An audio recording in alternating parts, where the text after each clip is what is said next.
casting aspersion on a government that is barely 2 weeks old. Of course, I'm talking in reference of the new governor of Ondo State, Ayedatiwa, who has assumed the role after the passing of the former governor Rotimi Akeredolu-Ale. And here, this gentleman says that I want to run. The state needs to be reconfigured. The people no longer trust those who are in power. Is that true? Can that be said? Considering the fact that while Rotimi Akeredolu was alive and was ill, I believe that large parts of Ondo State wanted the then deputy governor to take the role of governor. We are aware, it is well chronicled, the impasse between the State House of Assembly, who did not want the deputy governor to take up the role. We are aware of President Bola Ahmed Tinubu intervening twice to tell them to maintain status quo. So where is all of this coming from? Well, I think that if you look at Ondo State, they have passed through interesting times. They have been in the eye of the storm, politically speaking, in recent times because of the health crisis that the former governor had. And a lot passed under the water. It revealed a lot of issues, acrimony and all that, and political naivety, I would say, in some part, and some segment of the society and all that. And the rot that is in the political system in Nigeria was also exposed.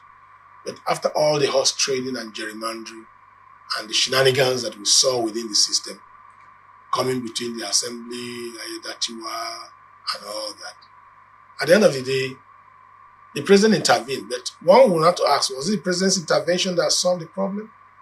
I think at the point it became clear that constitutionally speaking, power ought to have been transmitted to the deputy governor when the governor went on leave. And power actually was transmitted to him when the man went for his terminal health vacation, which ended up his life and all that. And today somebody is talking about contesting. And if he's talking about contesting, it should not be hinged on the fact that there was failure on the part of the administration. It would be wrong to dismiss a former administration as totally a failure. There could be some good things. Let anybody who wants to contest an election, I've always said this, in any given environment, tell us, read out his manifestos. He's talked about a renewed hope agenda of the Bola Ahmed Tinubu, which is like a mantra and could be called a manifesto of the party because he's a rider to the manifesto. And so it's important that, yes, you ride on that. And then two, let him tell us what he's going to do, what new thing he's going to deliver to the people. These are things that should interest Nigerians. Every politician in Nigeria must be reinvented in 2024.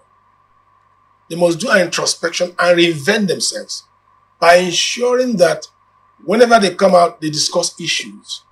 Whenever they come out, they critically look into the various sectors of the economy to tell us what they want to do for the people. They should come up with discussing issues, not persons. Not dirty politics as our brother Governor Chymene would describe some political activities in parts of Nigeria. I think that is what Nigerians are interested in hearing. Tell us what you want to do. Let the politicians be born again, in the true sense of being born again, politically speaking. I want to see a healthy political environment in Ondo State. People can campaign without calling names, without tantrums and vituperations, without unnecessary shenanigans that will hit up the polity.